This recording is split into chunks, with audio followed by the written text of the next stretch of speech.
말씀의 제목은 하나님의 은혜입니다. 하나님의 은혜를 풍족하게 받았던 야곱의 모습을 오늘 말씀을 통하여 살펴보면서 우리에게도 임하는 하나님의 은혜를 생각하면서 살아가는 이 한 주간 되기를 주님의 이름으로 간절히 축복합니다. 야곱은 팥죽으로 형으로부터 장자의 명분을 양도받았습니다. 형이 받아야 될 축복도 차지했습니다. 하지만 그 대가는 상당히 혹독했습니다. 에서는 자기가 야곱에게 당한 것을 알고 창세기 27장 41절에 이렇게 말했습니다. 그의 아버지가 야곱에게 축복한 그 축복으로 말미암아 에서가 야곱을 미워하여 심중에 이르기를 아버지를 곡할 때가 가까웠은즉 내가 내 아우 야곱을 죽이리라. 아버지가 세상을 떠나는 그날은 야곱도 죽는 날이 될 것이다. 그렇게 말하면서 분노를 표출했습니다. 야곱은 그런 에서의 마음을 알아챘습니다. 그래서 더 이상 아버지 집에 살 수 없어서 외삼촌 집으로 피신하기 위해서 길을 나섭니다. 야곱은 브엘세바에서 출발해서 하란까지 가야 됩니다. 브엘세바에서 하란까지의 거리는 약 800km 정도. 우리로 말하면 서울서 부산까지를 왕복하는 정도 이렇게 보시면 됩니다. 그 길을 야곱은 혼자 걸어갑니다. 야곱이 가는 길에 아무도 동행하는 사람이 없습니다. 그동안 자기를 끔찍하게 챙겨주면서 조언했던 어머니 리브가는 더 이상 야곱 곁에는 없습니다. 안타까운 건 야곱이 형의 눈을 피해서 허겁지겁 아버지 집을 떠나는 그때가 어머니 리브가를 보는 마지막 시간이었다는 거예요. 길을 나선 야곱은 그날 이후로 더 이상 어머니를 볼 수 없었습니다. 이제부터는 야곱의 인생은 홀로서기입니다. 외롭게 길을 나선 야곱에게 밤이 찾아왔어요. 잠을 자야 되는데 잠자리가 영 마땅치가 않습니다. 야곱은 돌을 베개 삼아서 잠을 자야 하는 노숙자의 신세가 됐습니다. 돌을 베개에 삼고 잠을 청하는 그 모습은 바로 야곱이 당면한 현실을 너무 잘 표현한 모습입니다. 야곱이 손에 쥔 것은 아무것도 없습니다. 가는 길에 희망도 없습니다. 특별한 계획도 없습니다. 그냥 위험을 피해서 외삼촌 집으로 가는 겁니다. 돌을 베개로 삼고 광야에 누워있는 야곱을 한번 여러분 생각해 보십시오. 야곱이 별을 보면서 돌을 베개 삼아 누워 무슨 생각을 했을까요? 야곱은 아버지로부터 축복을 받은 사람이죠. 그런데 야곱이 처한 현실을 보면 너무나 축복과는 거리가 멉니다. 광야에서 돌을 베고 자는 신세, 이게 축복이겠습니까? 그 모습이 가문을 이끌어갈 장자의 모습이며 축복받은 결과입니까? 야곱의 입장에서 보면은 내가 과연 정말 이게 축복받은 사람이 맞나 할 정도로 의심이 들 수밖에 없는 그런 상황입니다. 축복은 받았지만 자기가 처한 현실이 너무 암담했습니다. 야곱이 무슨 외삼촌 집으로 놀러 가는 것도 아니고 자본금을 가지고 무슨 사업하러 가는 것도 아니고 무슨 기술 일을 배우러 가기는 그런 길도 아닙니다. 그저 몸을 피해서 가는 길입니다. 미래가 없었다는 거죠. 아버지 집에 있을 때 어머니 리브가가 그런 말을 했죠. 얘야, 아들아, 걱정하지 마라. 저주는 내가 받을 테니까 너는 내 말만 듣고 행동하면 된다. 야곱은 어머니가 그렇게 말하니까 그런 줄 알고 어머니 말씀대로 그대로 했습니다. 그런데 나타난 현실을 보니까 그게 아니었어요. 그렇게 자신하면서 자기에게 용기를 북돋아 주었던 어머니는 간 곳이 없습니다. 저주에 대한 얘기를 했는데 야곱이 가만히 생각해 보니까 어머니가 말씀한 그 저주, 그걸 자기가 받는 상황이 돼버리고 말았습니다. 이때 야곱의 심정이 어떻겠습니까? 절망이죠. 낙심한 상태입니다. 그런데 그런 야곱이 밤에 이런저런 생각을 하면서 뒤척이다가 꿈을 꾸었습니다. 꿈에 보니까 사닥다리가 땅에서 하늘까지 닿아 있습니다. 천사들이 그 사다리에서 오르락내리락 합니다.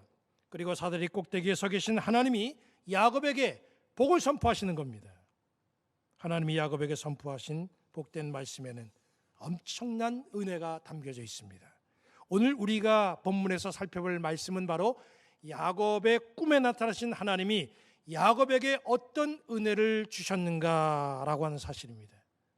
야곱이 받은 은혜를 우리가 보면서 하나님이 나에게 주시는 은혜를 확인하는 그런 성도들 되시기를 주님의 이름으로 간절히 축원합니다. 야곱이 꿈을 꾸던 그날 밤 광야에서 어떤 은혜를 선포받았습니까? 살펴보면 첫째로 그 은혜는 가문을 복되게 하는 은혜입니다. 여기 보면 13절 말씀을 보니까 나는 여호와니 너의 조부 아브라함의 하나님이요 이삭의 하나님이라. 하나님이 야곱에게 자기소개를 하셨어요. 우리는 소개할 때 가끔 수식어를 붙여서 소개할 때가 있습니다. 근데 그 수식어는 대부분 다 좋은 것들이에요. 왜 그러냐면 수식어를 통해서 상대방에게 더 잘 설명이 되고 더 강한 인상을 주기 때문에 우리는 수식어를 잘 붙입니다. 저는 동부연회에서 첫 목회를 했습니다. 제가 사람들에게 그 목회를 시작했을 때 저는 신경석 전도사입니다. 이렇게 말하면 반응이 없어요. 그런데 저는요, 신기철 장로의 아들 신경석 전도사입니다. 이러면 그래? 하면서 또 아주 반색하는 반응을 보여요. 제 이름 앞에 붙이는 저희 아버지의 수식어는 사람들을 더 잘 이해시키고 공감하게 하는 수단이었다는 거죠. 야곱에게 소개하시는 하나님의 자기소개를 한번 보십시오. 하나님이 야곱에게 어떻게 말씀하셨고 어떻게 자기소개를 하셨습니까? 나는 아브라함의 하나님, 이삭의 하나님이다 그랬습니다. 하나님 이름 앞에 아브라함과 이삭을 수식어로 붙였다는 거예요. 이스라엘 사람들은 하나님의 이름을 엄청나게 거룩하게 여깁니다. 그래서 그들은 하나님의 이름 대신에 히브리 말로 아도나이, 주님 이렇게만 불러요. 왜냐하면 하나님은 우리가 함부로 이름을 부를 수 없는 너무나 거룩하신 분이고 구별된 분이시기 때문에 우리가 어찌 그의 이름을 입에 올릴 수가 있느냐. 그래서 그들은 하나님의 이름을 안 부릅니다. 하나님의 이름은 이스라엘 사람들에게 그만큼 존귀한 이름이에요. 존귀한 그 이름 앞에 하나님이 나는 아브라함이 하나님이고 이삭의 하나님이다 이렇게 수식어를 붙였으니 이렇게 보면 아브라함과 이삭이 얼마나 복을 받은 사람이에요. 하나님은 아브라함과 이삭의 이름을 아주 존귀하게 나타냈습니다. 이게 무슨 뜻이겠습니까? 그건 바로 야곱의 가문이 아브라함의 가문을 믿음의 가문으로 인정해 주신다 그런 거 아니겠습니까? 이런 모습을 보면서 우리는 우리의 믿음의 가정들을 한번 생각해 봐야 됩니다. 하나님이 야곱에게 말씀하셨듯이 나의 후손들, 나의 자녀들에게도 나는 장로로 헌신한 일평생을 장로로 열심히 봉사하고 헌신한 바로 너희 아버지 하나님이다. 권사로서 충성을 다하고 열심을 보인 그렇게 헌신한 너의 할아버지, 너의 할머니의 하나님이다. 집사로서 성도로서 열심을 보였던 바로 너의 어머니의 하나님, 너의 아버지 하나님이다. 우리 믿음의 가정들이 이런 멋진 수식어의 주인공들이 되시기를 주님의 이름으로 간절히 축원합니다. 그래서 우리 가문이 대대로 하나님의 은혜 속에 살아가는 가정들 되시기를 다시 한번 주님의 이름으로 간절히 축원합니다. 두 번째로 야곱에게 나타난 이 하나님의 은혜, 그 하나님의 은혜가 어떤 은혜입니까? 이게 보면 14절을 보면 땅의 모든 족속이 너와 네 자손으로 말미암아 복을 받으리라 그랬어요. 야곱에게 나타난 하나님의 은혜는 복의 통로가 되는 은혜입니다. 복을 받고 살아가는 사람이 있고 복을 받고 그 다음에 사람들에게 복을 받도록 복의 통로로 살아가는 그런 사람들이 있습니다. 야곱은 어떤 사람입니까? 일단 이 사람은 복을 받았어요. 그리고 사람들이 복을 받을 수 있도록 축복의 통로가 된 사람이 바로 야곱입니다. 우리가 바로 야곱과 같은 그런 사람이 되어야 됩니다. 나와 우리 집안이 복을 받고 사람들이 나와 내 집안 때문에 복을 받는 축복의 통로가 되시기를 주님의 이름으로 간절히 축원합니다. 복을 생각하면 우리는 우선 물질, 건강, 어떤 명예 이런 세상적인 것들에만 집중할 때가 많아요. 그런 복은 세상 사람들도 받고 살아갑니다. 하나님은 햇빛을 악인과 선인에게 골고루 비춰주시고 단비를 의로운 자에게뿐만 아니라 불의한 자에게도 내려주신다. 예수님이 그렇게 말씀하셨어요. 세상 사람들도 세상살이 하는 데 있어서는 하나님의 은혜를 입고 살아간다는 말씀이에요. 하지만 믿는 자들에게는 세상 사람들이 얻지 못하는 복이 있습니다. 그게 어떤 복입니까? 영생의 복이죠. 우리는 다 영생의 복을 받은 사람들입니다. 영생의 복을 받은 사람보다 조금 더 복된 사람이 있습니다. 어떤 사람입니까? 사람들이 영생의 복을 받을 수 있도록 영생의 통로가 되는 사람, 이런 사람이 진정 큰 복을 받은 사람이에요. 그런 사람이 누구겠습니까? 복음을 전하는 전도자들이 바로 그런 사람이죠. 우리 가정이 영생의 은혜를 입고 다른 사람들, 다른 가정들에게도 그 영생의 복의 통로가 되는 전도자의 인생, 전도자의 가정들이 되기를 주님의 이름으로 간절히 축원합니다. 마지막 세 번째로 야곱에게 나타난 은혜, 그 은혜가 무엇인가 봤더니 임마누엘의 은혜입니다.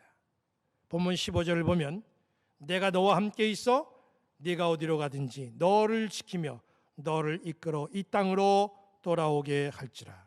내가 내게 허락한 것을 다 이루기까지 너를 떠나지 아니하리라 하신지라 그랬습니다. 언제 어디서나 내가 너와 함께 있겠다, 이런 말씀이죠. 하나님이 야곱에게 임마누엘 되신다, 그런 말씀입니다. 임마누엘은 하나님이 우리와 함께 하신다는 뜻이죠. 길을 떠나는 야곱에게 가장 견디기 힘들었던 것이 뭔지 아십니까? 하나님이 계신 아버지 집을 떠나왔다는 것입니다. 야곱은 생각할 때에 하나님은 아버지 집에만 계시는 분, 그렇게 알고 있었어요. 자기가 집을 나온 그때부터 하나님은 자기 곁에서 멀어진 분, 이렇게 생각했습니다. 그리고 길을 가는 지금은 그 누구와도 동행하지 않는 자기 혼자만의 모습이라 그렇게 여겼습니다. 혼자라고 하는 거, 이건 정말 외롭습니다. 이스라엘 왕국 시대에 활약했던 엘리야를 보면 이 엘리야는 정말 이스라엘 사람들에게 하나님의 말씀을 읽는 우리에게 너무나 깊은 인상을 주는 선지자입니다.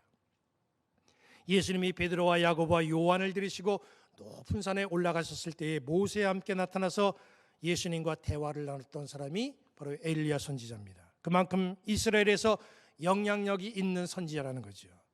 엘리야는 왕국 시대의 북왕국 이스라엘에서 하나님의 능력을 나타내며 어떤 상황에서도 굴하지 아니하고 담대하게 하나님이 주신 사명을 감당했던 사람이에요. 그런데 그랬던 엘리야가 한순간에 마음이 요동해서 광야로 숨어 들어가서 죽기를 소원했습니다. 다른 사람도 아닌 엘리야가 그렇게 했다는 것이 너무나 충격적입니다. 그런데 엘리야가 그렇게 된 이유가 있어요. 그 이유가 뭘까요? 열왕기상 19장 10절에 나옵니다. 그가 대답하되 내가 만군의 하나님 여호와께 열심히 유별하오니 이는 이스라엘 자손이 주의 언약을 버리고 주의 제단을 헐며 칼로 주의 선지자들을 죽였음이오며 오직 나만 남았거늘 그들이 내 생명을 찾아 빼앗으려 하나이다. 오직 나만 남았거늘. 혼자라는 말씀이에요. 광야로 가서 죽겠다고 낙심했던 이유는 다른 이유에서가 아니라 나 혼자 남았는데 라고 하는 그런 생각 때문이었다는 거죠. 혼자라는 생각이 이렇게 사람들의 마음을 불안하게 하고 낙심시킨다는 거예요. 야곱도 광야에서 혼자라고 생각했어요. 그것이 야곱의 마음을 힘들게 했고 절망으로 몰아갔습니다. 그런 야곱이 적막한 빈들에서 꿈을 꿨어요. 그리고 자기와 함께 하시는 하나님을 봤어요. 성경을 보면 꿈을 통해서 하나님이 주시는 비전을 본 사람들이 여럿 나옵니다. 야곱이 그랬고 야곱의 아들 요셉이 그랬습니다. 솔로몬도 꿈속에서 복을 선포받았고 마리아의 남편 요셉도 메시아에 대한 비전을 품는데 바로 꿈의 천사들로부터 그렇게 소식을 들었습니다. 그렇다면 하나님은 왜 꿈으로 보여주시고 왜 꿈에서 소망을 주시는 겁니까? 좀 생시에 그렇게 말씀 주시면 얼마나 좋아요. 꼭 꿈에 그렇게 말씀을 주시는 거예요. 왜 그랬을까요? 꿈은 현실이 아니기 때문에 꿈을 품기 위해서는 반드시 믿음이 필요합니다. 하나님은 우리에게 꿈을 주시고 그 꿈을 이룰 수 있는지 그 다음에 믿음을 보시는 거예요. 그렇기 때문에 하나님이 아무리 좋은 꿈을 우리에게 보여주셔도 우리에게 믿음이 없으면 보여주신 꿈은 그냥 꿈으로 끝나버리는 거예요. 성경에 나오는 꿈을 이룬 사람들 한결같이 다 꿈을 믿었어요. 그리고 하나님이 보여주신 꿈을 이루기 위해서 믿음을 가지고 노력을 했습니다. 그 결과 다 꿈을 이루었어요. 야곱은 꿈을 꾸고 어떤 모습을 보였습니까? 야, 깨보고 나니까 이거 꿈이었구나. 이거 괜히 좋다 말았네. 내가 많이 약해졌나? 꿈을 만약에 그렇게 취급해버리고 이걸 우습게 여겼다고 한다면 그도 역시 꿈으로 끝나는 거예요. 복을 얻지 못하는 겁니다. 하지만 야곱은 그렇게 하지 않았다는 거죠. 믿음으로 그 꿈을 품었어요. 꿈에서 깨어난 야곱, 허무한 생각을 갖지 아니하고 이렇게 고백했습니다. 본문 16절 이렇게 말씀하고 있지요. 야곱이 잠이 깨어 이르되 여호와께서 과연 여기 계시거늘 내가 알지 못하였도다. 야곱은 하나님이 아버지 집에만 계시는 줄 알았습니다. 그런데 절망의 자리, 척박한 광야의 환경 속에 처한 자기에게 함께하고 계시다는 사실을 거기서 알게 됐어요. 이것이 야곱에게는 엄청난 감격이고 기쁨이었습니다. 임마누엘의 은혜에 감격한 야곱은 잠을 깨고 나서 돌기둥을 만들고 그것을 베델이라 그렇게 명명했습니다. 베델은 하나님의 집이라고 하는 히브리어입니다. 야곱이 있는 곳은 광야예요. 척박한 곳입니다. 환경이 아주 절망적이에요. 그럼에도 야곱은 그것을 왜 하나님의 집으로 삼았습니까? 야곱이 꿈을 꾸었던 그곳은 삭막한 죽음의 땅 광야이지만 그곳에 우리 하나님이 계셨기 때문이에요. 하나님은 초막이나 궁궐이나 에덴 같은 곳이나 아골골짝 같은 곳이나 어디든지 계시는 임마누엘의 하나님이십니다. 그것을 깨달은 야곱이 그곳에 하나님께 베델의 제단을 쌓았던 거예요. 하나님이 여기 계시니 하나님이 계셔야 될 처소가 있어야 되지 않겠는가? 이런 신앙의 고백이었죠. 베델의 제단은 하나님이 자기와 함께 하신다는 것을 고백하는 제단입니다. 그런 임마누엘의 하나님은 야곱에게만 아니라 오늘을 살아가는 나에게도 꿈을 주시고 소망을 주십니다. 나의 삶의 자리가 지금 척박합니까? 내 주변 환경이 광야입니까? 전혀 문제되지 않습니다. 왜냐하면 하나님은 내가 있는 그곳에 계시는 임마누엘의 하나님이시기 때문입니다. 그렇기 때문에 나의 삶의 자리를 베델로 삼아야 됩니다. 이 한 주간 살아가면서 나의 삶의 자리를 다 베델로 만드시기 바랍니다. 그리고 내가 고백한 그곳 베델에서 우리 주님과 교제하며 역사를 만들어가며 능력을 보며 임마누엘 하나님을 찬양하는 그런 성도들 되시기를 바랍니다. 그리고 다시 주일이 되면 이 자리에 모여서 일주일 동안 나와 함께 하셨던 그 주님을 예배하고 경배하고 은혜를 나누며 기쁨을 나누는 아름다운 우리 성도들 되시기를 주님의 이름으로 간절히 축원합니다.